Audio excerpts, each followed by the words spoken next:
faithful to your promise. You are strong when I am weak. When I'm standing in your presence, I have everything I need. Joy of the Lord, joy of the Lord is my strength. Joy of the Lord, the joy of the Lord is my strength. Oh, my soul, bless his name. All that is within me say, the joy of the Lord, the joy of the Lord is my strength.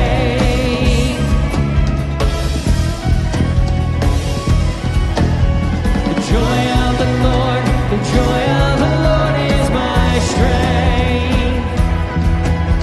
The joy of the Lord, the joy of the Lord is my strength. Oh, my soul, bless his name. All that is within me say, oh, my soul, bless his name. All that is within me say, the joy of the Lord, the joy of the Lord is my strength. Good morning. You can have a seat. Well, welcome to Community Christian Church. My name is Shannon, and I am so glad that you're here this morning. You may know that sometimes we go by CCC around here, which obviously stands for Community Christian Church. But you may not know that there are also 3 C's that are core values around here. And those are celebrate, connect, and contribute. And this month, April, is a great month to be around CCC to engage in all of those. Just yesterday, we had a big Easter event here called Extravaganza, where we get to celebrate and connect with families of our church that have young children and families in the community. We had over 250 kids come through that yesterday. You would not have recognized the place. This room was cleared of chairs. It was a glow-in-the-dark egg hunt in here. There was Easter grass covering the nursery, a room full of balloons. I heard there was a pretty cool Easter bunny there. A lot of fun stuff happened yesterday here. And then tonight, there's actually a C3 students spring break party. So if you're a student 6th through 12th grade, that'll be a fun time to celebrate a week off of school and connect together. And then next week, obviously, we celebrate Easter. That is the pillar of our faith where Jesus went to the cross, died, rose again to give us the opportunity to have life with him forever. And that is definitely worth celebrating. And then on the last Sunday of this month, the 27th, there's going to be a PJ day, which is really fun for kids. They get to show up to church in their PJs, and you don't have to fight with them over what to wear that morning. We do ask that adults maybe wear your regular clothes, but, you know, as long as you're dressed, I'm okay. You know, I'm not going to judge. So now it's not just a fun day, though. It's a day where our church gets to come together and contribute. So we're asking for people to bring PJ sets for kids. I think it's infant all the way through 18 that are spending most of their time in the hospital right now. And so we're going to be able to donate those and bless some people in that way together. And I don't know about you, but I am just really thankful to be a part of a church that has those values. And a part of a church where it's not just staff, it's not just elders, it's not just people with titles that get to engage in them. It's each and every one of us. We get to engage in them, not just on special events, but every single week on mornings like this together. And I think that has a huge potential to deepen our faith. And so we're going to stand, we're going to pray together before we continue to celebrate this morning by singing. Let's stand.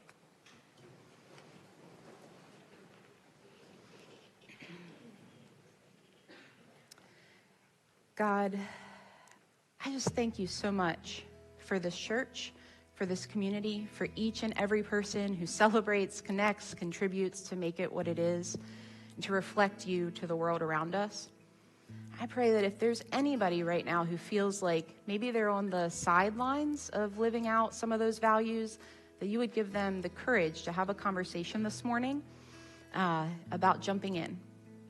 and that step would just be a huge step full of your unexpected, miraculous goodness that would just shape the rest of their life. It's in Jesus' name we pray. Amen.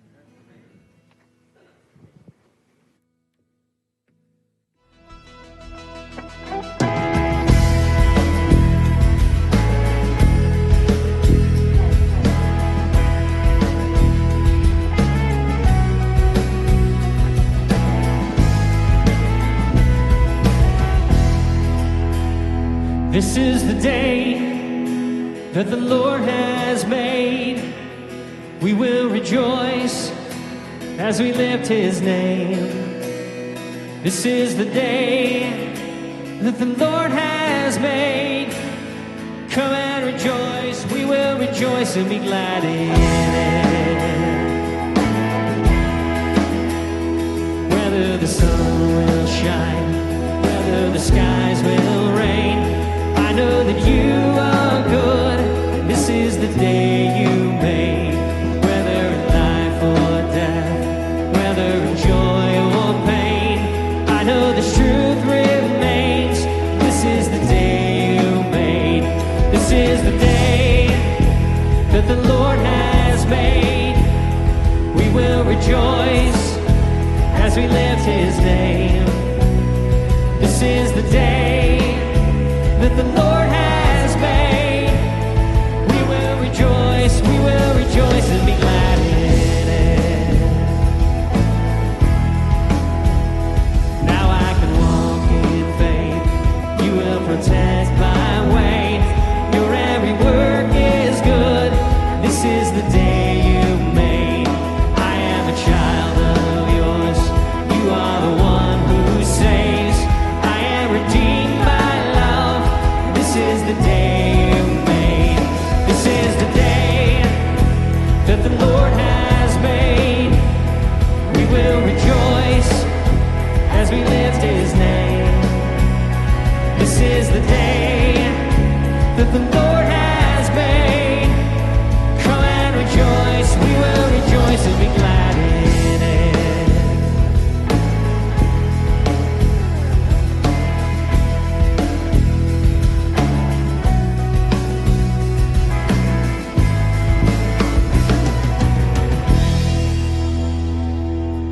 This is the day. Come and sing your praise, for the Lord now reigns on the throne of grace. Soon is the day he will bring us home, for we have this hope, for we are his own. This is the day.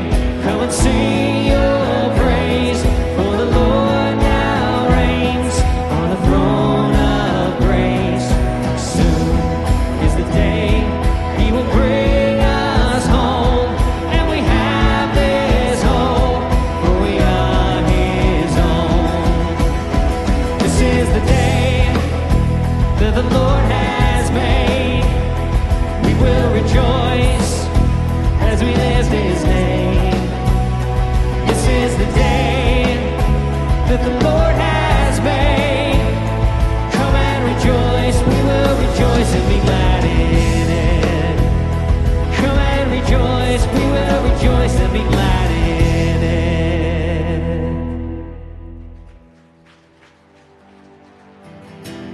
All throughout my history,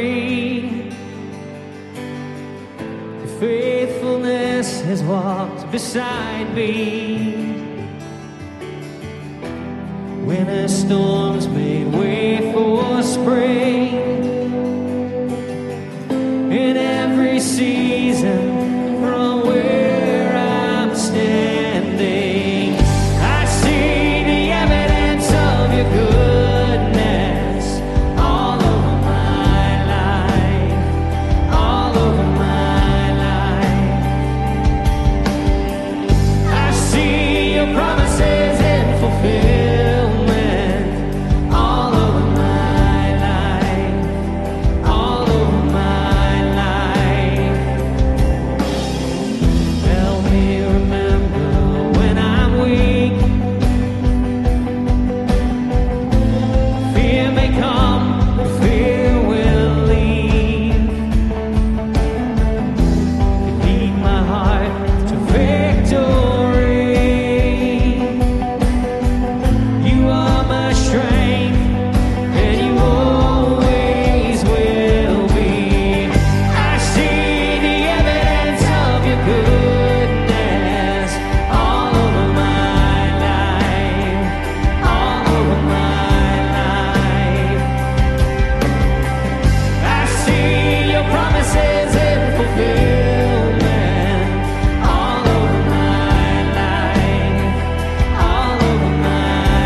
Oh, the evidence is here. You got to go ahead and grab your seats.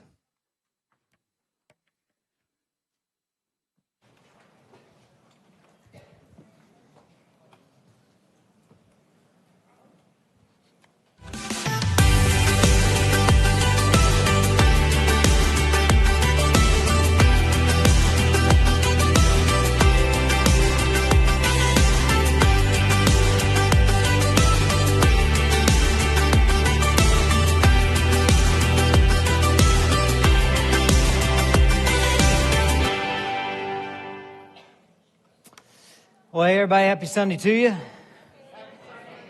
I know what you're thinking. Some of you are thinking, there's something different about you, Dave. And you're right. I got my hair cut this week, so thank you for noticing. I also fractured my ankle. I don't know. I'm getting too old for all that leaping tall buildings at a single bound stuff. So here I am, me and my boot. And here you are on this Palm Sunday. Thanks for being here today. You know, you may have heard that particular expression before about the Sunday before Easter, Palm Sunday. And Palm Sunday very simply refers to the time Jesus came riding into Jerusalem on a donkey. And people, are shouting Hosanna to him, waving palm branches before him, kind of articulating they were calling him the coming king. It's sometimes known as the triumphal entry. It's in the 12th chapter of the Gospel of John. That's a chapter that talks about that. And Palm Sunday is always the Sunday before Easter because that episode in John 12 kicks off the final week of Jesus' life. And today I want to look at an episode. It's actually one of my favorite episodes that takes place in that final week of Jesus' life. And it's found in the 18th chapter of the Gospel of John. If you have a Bible, get to the 18th chapter of John. We've been in this series that's zipping through the Gospel of John, and what we see here in the 18th chapter of John is an incredible encounter where Jesus makes maybe the greatest claim that there's ever been made. And we really have to get this. It's so crucial for us to get this. In fact, it will be pivotal for our entire existence if we fully understand this claim. In fact, what we do with this claim will have more to do with the trajectory of our life than any other single sentence we'll come across. So let's read through this episode, then we'll talk through it. John chapter 18, the first 11 verses, and here's what we read. When he had finished praying, Jesus left with his disciples and crossed the Kidron Valley. On the other side, there was an olive grove, and his disciples went into it. Now, Judas, who betrayed him, knew the place because Jesus had often met there with his disciples. So Judas came to the grove, guiding a detachment of soldiers and some officials from the chief priests and the Pharisees. They were carrying torches, lanterns, and weapons. Jesus, knowing all that was going to happen to him, went out and asked them, "Who is it that you want?" "Jesus of Nazareth," they replied. "I am he," Jesus said. And Judas the traitor was standing there with them. When Jesus said, "I am he," they drew back and fell to the ground. Again he asked them, "Who is it that you want?" "Jesus of Nazareth," they said. "I told you that I am he," Jesus answered. "If you're looking for me, then let these men go." This happened so that the words he had spoken would be fulfilled. "I've not lost one of those you gave me." Then Simon Peter, who had a sword, drew it and struck the high priest's servant, cutting off his right ear. The servant's name was Malchus. Jesus commanded Peter, "Put your sword away. Shall I not drink the cup the Father has given me?" All right, this scene, again, taking place in the last week of Jesus' life, it's a scene that might be familiar to many of you. It's the arrest of Jesus, and there's a whole lot in here that we got to pay attention to. And first, what we see is, again, this incredible claim by Jesus. It's there in verses 4 and 5 when it says, Jesus, knowing all that was going to happen to him, went out, asked them, "Who's it you want?" "Jesus of Nazareth," they replied. And Jesus said, "I am he." And we got to see that they respond in a real strange way, which we'll talk about here in just a second. But here's what Jesus says in the English translation of what's originally written in Greek for intelligibility purposes. The translators translate it, I am he. But literally, the he is not in there. What Jesus actually says when he stepped forward in front of these Roman soldiers is, I am. And that should ring a few bells for those of you who have some familiarity with key parts of the Bible. Because I am is the name of God. Like earlier in the Bible in Exodus 3, when God appears to Moses and says, Moses, I want you to go and I want you to lead my people into freedom. Go to Pharaoh and say, let my people go. And Moses said, well, who should I tell Pharaoh is sending me? Like, what's your name? And God says, tell Pharaoh, I am sent you. Just the Hebrew verb, to be. I am. That's my name. Yeah, even in John 8, earlier in the Gospel of John, there's this incredible interaction where Jesus' opponents are talking about Abraham, and Jesus looks them straight in the eye and says, before Abraham existed, I am. Like, he didn't say before Abraham existed, I was, which would be, incredible enough. He says, I am, just like he says it here in John 18. And what Jesus is doing is he's taking the divine name of God upon himself. And that's astonishing. And you might be saying, what's the big deal, Dave? Well, when God uses the verb to be without an object, I am, he's saying quite a lot. Like, we almost never use the verb to be without an object. We always say, I am this or I am that. Like, I might say, me, David Robinson, I might say, I am a husband, I am a father, I am a son, I am a brother, I'm a preacher, I'm a pastor, I am a lover of movies, I am, like, at best, an average golfer, at worst, like the worst golfer. I am a rabid University of Tennessee fan. Like, I was born in East Tennessee, raised there in East Tennessee, and from an early age, my whole family just loved and cheered for the Tennessee Volunteers. It's why we have so much orange around CCC. Like, from time to time, people will ask me, Dave, what's up with all the orange in this place? Well, that's why. It's the color of the Tennessee Volunteers, and it's God's favorite color. Orange. But that's what I am. I'm a devoted Tennessee fan. And you could fill in the blank for you too, like you are, whatever. So we say, I am this, or I am that, or we say, I am because. But God never does. See, God says, I just am. There's no beginning to me, there's not an ending to me, and there's no because to me. I don't depend on my being for anyone or anything. All things, all people depend entirely every second on me, God says. And that's a staggering claim. But when a living, breathing human being, like when Jesus Christ takes that name upon himself, claims that upon himself, well, that's a whole nother level. And it's also a problem for us today in our culture, and here's why. See, Jesus is saying something that no other founder of any major religion ever said. In fact, he's saying quite the opposite of what everyone else says. The exact opposite. I don't want you to miss this. See, every other founder of a major religion was a prophet or a teacher or, a sage or something. And what they said was, hey, this is the way to God. I have come to show you the way to God. This is the way you find God. But Jesus has the audacity to say, I am God. Jesus is saying, I've not come to show you how to find God. I am God coming to find you, reaching out to you, searching for you. And those are two totally different things. They're opposed to each other, you understand? And it's a problem for a lot of us today when it comes to faith and religion, all right? Now, track with me here. The modern idea in our culture is that all religions, all the different religions, including Christianity, are pretty much the same. Like, major religions are all the same. And, they help meet some people's needs sometimes. So they're all kind of sitting there for you to decide which one is best for you in particular. But Jesus won't let that happen. And it's important to understand why. See, if Jesus is who he says he is, then Christianity will kind of have to rise above the others, because it's not founded by someone pointing to God. It's God coming to us saying, I'm coming to reach out for you.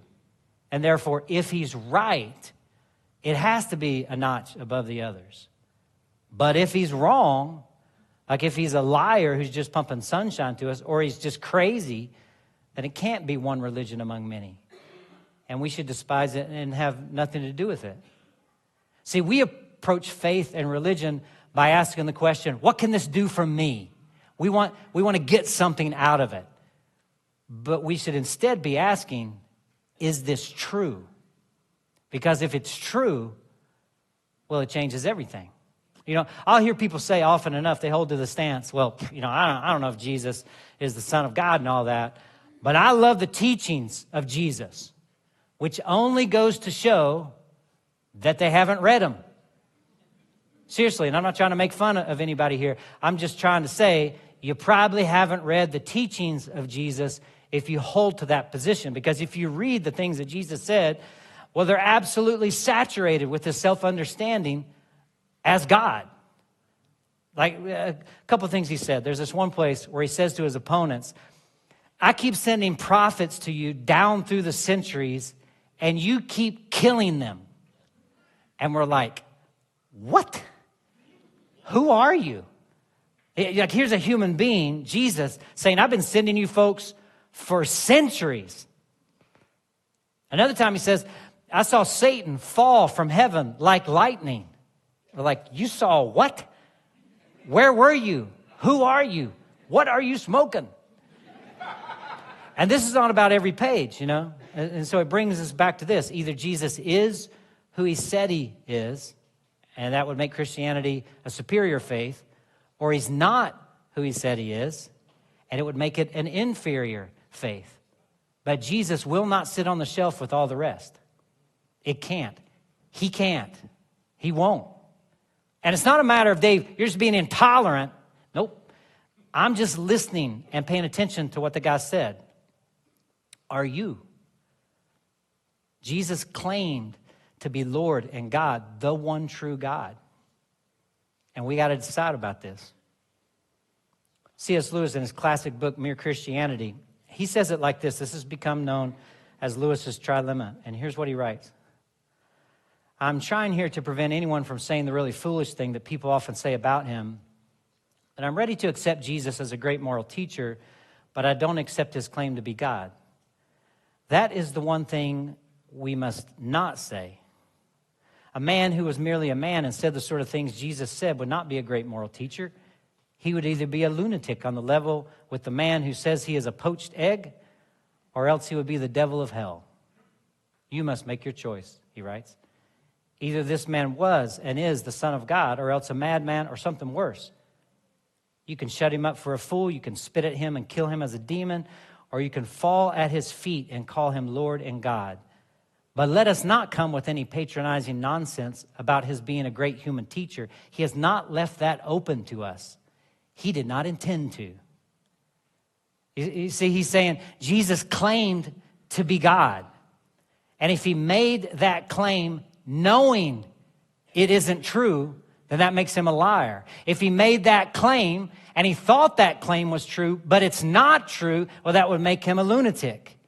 But if he made that claim and it is true, well, that would make him God. And I know how uncomfortable all this makes us here in our culture, because it hurts our cultural understanding that all religions are the same. But they're not. And here's the deal. If you have a mild response to Jesus Christ, I don't know if that has much intellectual integrity to it. Like if you hear what Jesus says about himself and you decide that he's right, then you got to fall on your knees in love and commitment to him and say, command me, and absolutely build your entire life around him.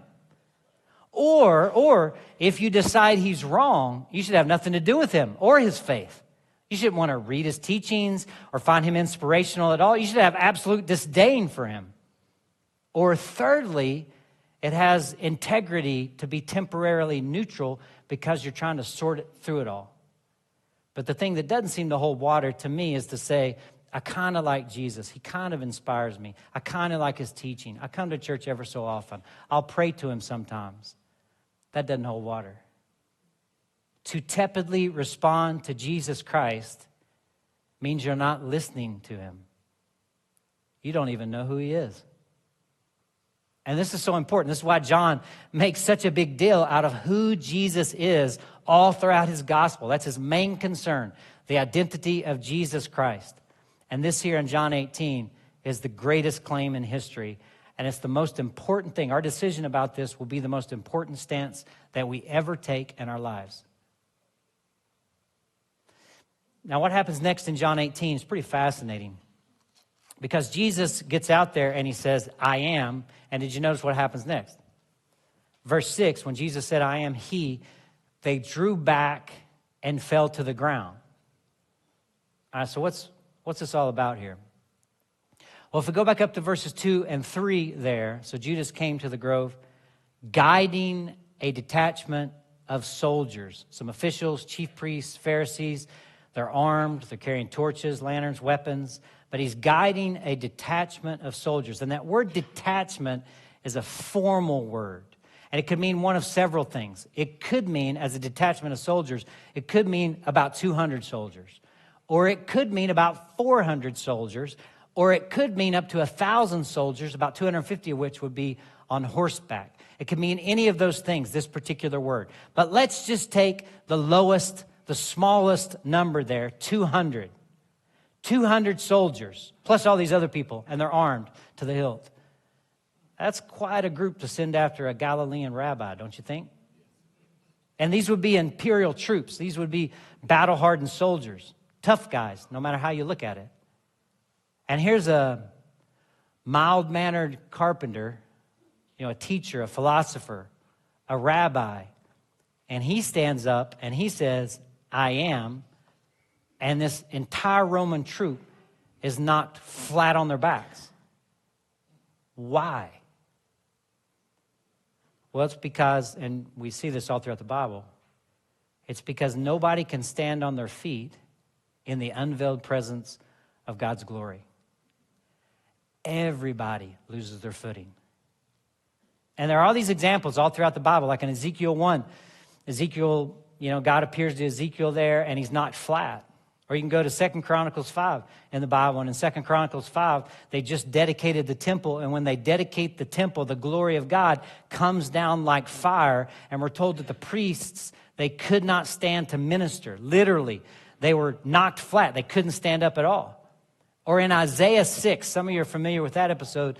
Isaiah, he comes into the presence of God in the temple. And he says, woe is me. I'm coming undone. I'm coming apart.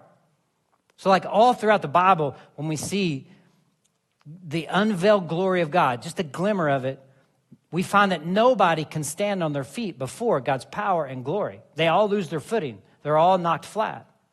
And what we've got here in John 18 is Jesus is sort of flexing a bit, shall we say. Like before he gives himself up, before he lays his glory aside, before he goes to the cross, before he chooses to endure the suffering and pain of the cross, he shows just a little bit of who he really is. And even just a glimpse of his glory, just a beam through a crevice is enough to knock an entire Roman legion flat. Because in the unveiled presence of God's glory, nobody can keep their footing. And here we are again up against the way our culture approaches spirituality. Like when people think about being spiritual, and most people in our culture say, I'm not religious, I'm spiritual. You probably heard that before. Many of you probably say that.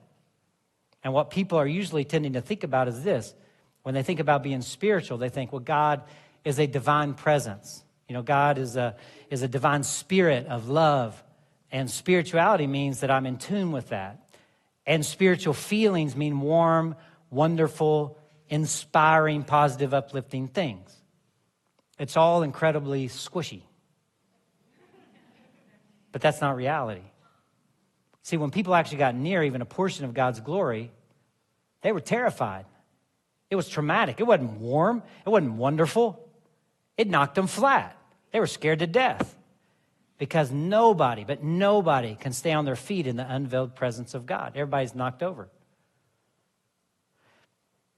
Now, this isn't as weird or out of reach for us to understand and identify with as we may think. Like when you get in the presence of some sort of human superlativeness, well, it can knock you off your game, can't it? Like when we get in the presence of someone who is big time, we can get a little jelly-legged, can't we? You ever had that experience before? Yeah, I used to play basketball at a particular place with a particular collection of guys a couple of times a week at a specific place. And one of the guys who would sometimes play with us, he was like this 6'9" 6'10" mountain of a man. I mean, he was physically imposing. He was chiseled like a statue. I mean, he was just a house. And he had played college ball in West Virginia, and then he played overseas for a while. But when he was playing with us, he was actually with one of the Harlem Globetrotters teams. And in their off season, he actually lived around here, and he would run with us. You know, our run worked for his particular schedule. He would work out at the place we were playing, and so he would play with us, I think just to kind of stay in shape a little bit. Now, he was a really, really quiet, humble, reserved fellow overall. And he kind of read the room. When he would play with us, he realized he was playing with some average Joes. But every now and again, he would have a burst, like he would blaze down the court from one end of the court to the other. He would just streak, all the way across there with such ease and fluidity and furiosity and power, He had such grace. He'd glide through the air. He'd reverse dunk it or something like that, just ever so often. One time he would do that. And it would happen in just a flash, just a couple of seconds. And then we would get a glimpse of who we were really playing with. And he hardly ever dominated like that. But when he did, the rest of us, we would be like, oh, did you see what he just did? It was awesome. It was awesome. You may have had a moment like that in the presence of someone's superlativeness. I wasn't going to tell this story. The first service didn't get it, but I like you all a lot better, so I'm going to tell it. Don't care much for basketball. When I was in high school, I played the trumpet. And we had a really good band, and a bunch of us, I think it was my junior year of high school, bunch of us trumpeters. We heard that Wynton Marsalis was coming to the University of Tennessee. It was about 2 hours away from my house.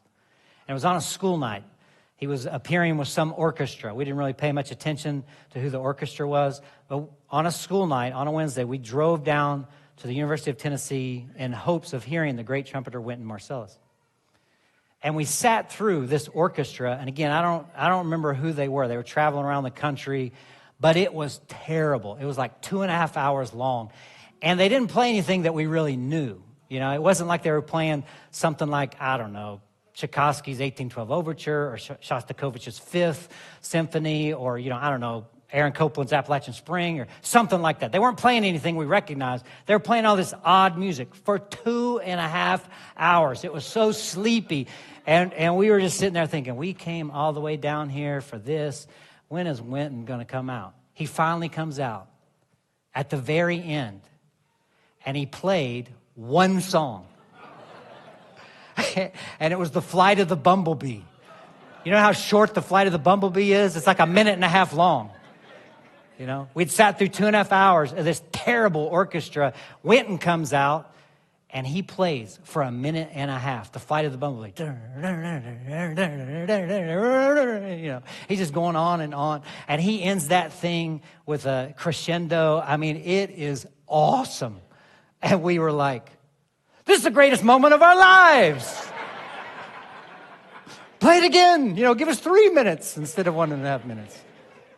We'd sit through the whole thing again just to hear that 90 seconds, You may have had some moment like that in the presence of somebody doing something so special. And if that's how it is in the presence of human glory, if you kind of sense yourself being taken aback, maybe getting a little jelly-legged or fumbly, why do we think it'd be any different with God? Like, it'd be far worse, wouldn't it? That's why when Isaiah went into the temple and he saw the Lord high and lifted up, and he saw the cherubim singing, holy, holy, holy, and there's smoke in there, and he could hardly see in there. But he got near the glory of God, and he said, woe is me. I'm a man of unclean lips, and I live among a people of unclean lips. I am coming apart, he said. He was falling apart. And so was everybody in that olive grove in John 18. Nobody can stand in the presence of God. And that's what we're seeing here in Jesus. We have completely lost this idea in our culture. We just think of God as some sort of warm fuzzy. We have reduced him to someone small. So many think of Jesus as a nice guy with nice sayings who did some nice things at one point in time. But John is saying to us, he is so much more than that.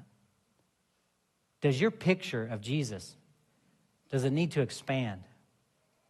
Does your understanding of him need to grow? Fortunately for us, the majesty of Jesus, the vastness of Jesus, the power and glory of Jesus, it doesn't keep us from being able to know him and trust him. He's still so approachable. And that's on display for us here too. Like when they say they're looking for Jesus of Nazareth and Jesus says, I am, they're all knocked flat. And we're not sure how long they stayed like that. Maybe scared to death because, again, he's flexing a little bit of his glory. And then Jesus sort of restarts the conversation. Did you notice this? And I imagine him maybe, clearing his throat to settle them all down. It's like, sorry, fellas, don't mean to scare you here, but who is it that you are looking for?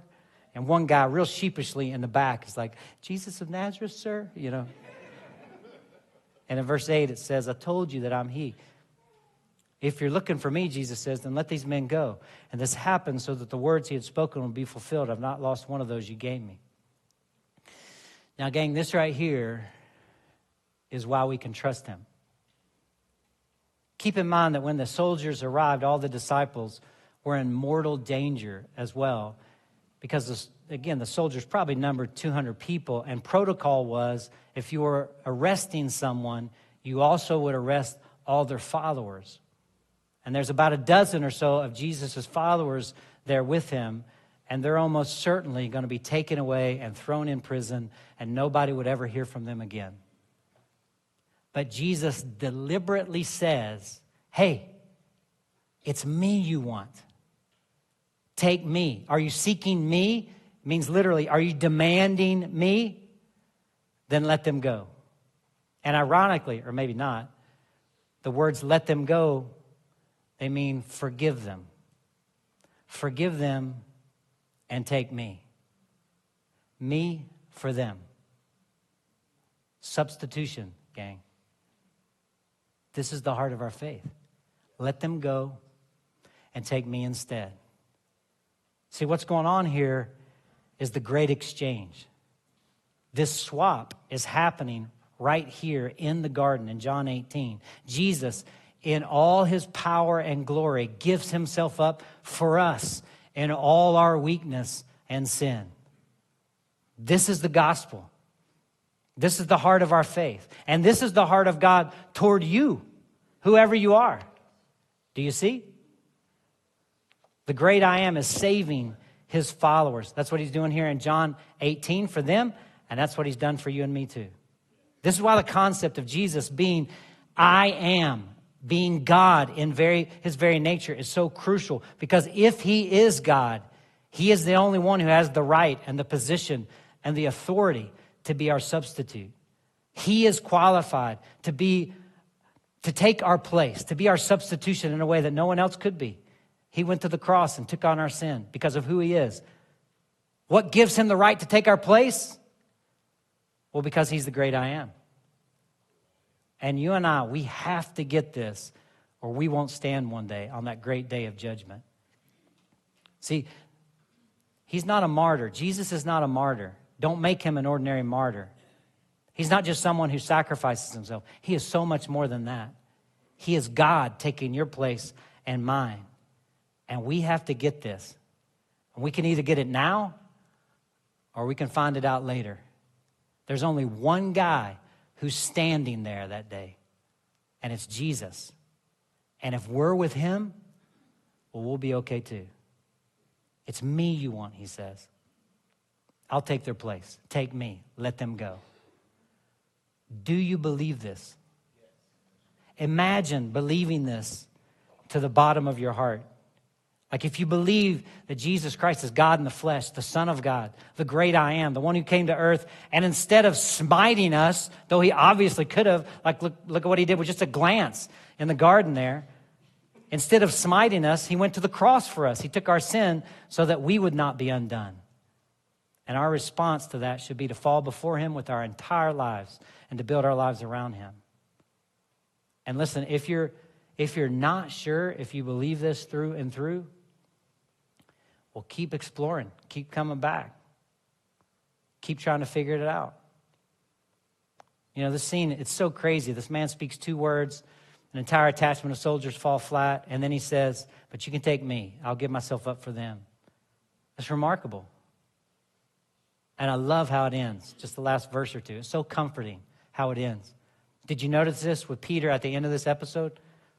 I want you to know how comforted I am by what Peter does. Peter has been 3 years in sort of a graduate training level with Jesus. He's been with him for 3 years solid, following him around, listening to him, being taught by him. Like you go through the Gospels, not just John here, but Matthew, Mark, and Luke. Jesus has been saying to Peter and the other disciples, I didn't come to rule, I came to die. I didn't come to pick up a sword. I came to give my life. I'm going to be betrayed. I'm going to be given over into the hands of the chief priests. I'm going to sacrifice myself. He's been telling Peter about this, getting him ready with the gospel, teaching him the gospel, telling him the gospel, leading up to this moment. And when that key moment arrives, what does Peter do? He gets out a sword and he cuts off some servant's ear. First off, where did he get a sword? like did the sword of Gryffindor just suddenly appear in the garden that day? Is this where Excalibur is actually located? Now we have the secret place. But I'll tell you what else. How encouraged I am that Jesus did not turn to the soldiers at this point and say, you know, I've changed my mind. Why don't you take him instead? Seriously, why didn't Jesus Christ turn and say, I'm supposed to die for this guy? I'm supposed to die for a person who denies me and everything about me in word or deed to the very moment of my death? But he doesn't say that. What's he say? Okay, Peter, let's go over the gospel one more time. This is the cup my Father has given me to drink. This is unyielding love. No amount of our impulsive foolishness will keep him from coming for us. No amount of pain will stop Jesus Christ from saving us. No amount of our own stupidity will stop him from reaching out to us. No amount of not living out the gospel in our daily life will stop him from loving us. And just so, we'll never get too far away from this. Like Jesus, in his infinite wisdom, attached a reminder to a meal, and he instructed us to make celebrating this meal a practice whenever we gather together. It's called communion. And we're going to celebrate it right now. Like we take a piece of bread, a little bit of juice, and we remember that Jesus set aside his glory. He emptied himself of what was rightfully his. He humbled himself and became obedient to death on a cross so that we could be forgiven and free and full of life and full of hope. And just like these folks who are getting up to go get them in the back, there are individually wrapped packets in the back. You can grab them right now if you want.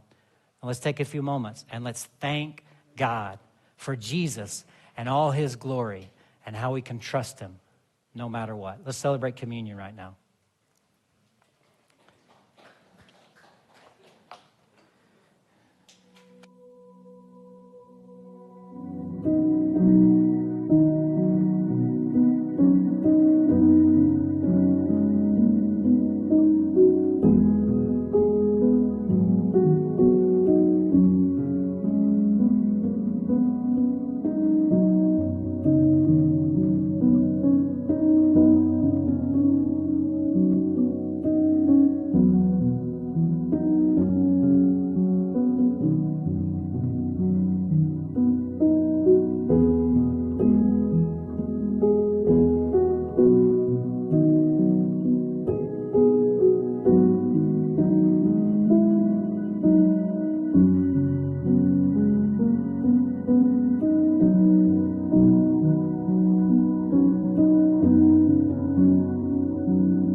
He has said that He will bring me home, and day by day I know He will renew me until I stand with joy before the throne.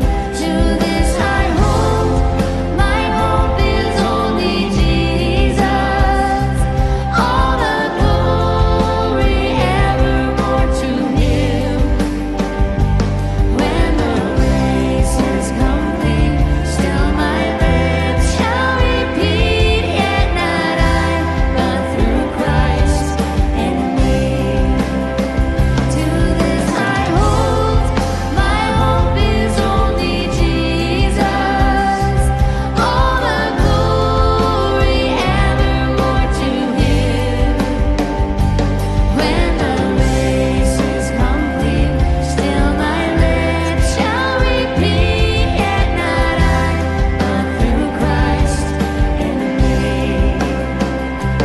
When the race is complete, still my lips shall repeat, yet not I, but through Christ in me.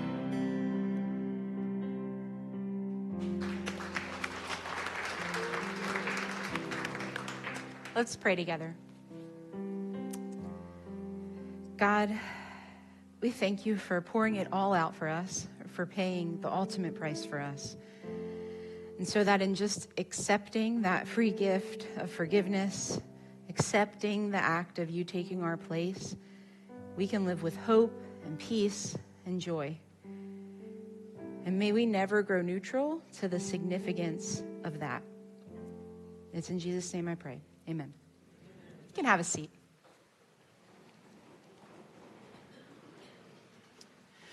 Well, I hope you were able to grab a program on your way in this morning. And if you were, there's a little detachable CCC card in there. It's a great place to let us know you were here, share any prayer requests you might have. And you can fill that out and drop those in any of the giving boxes in the back of this room. And those boxes are also a great place to drop any tithes or offerings you may have if you would like to contribute financially to CCC's mission of helping people find their way back to God.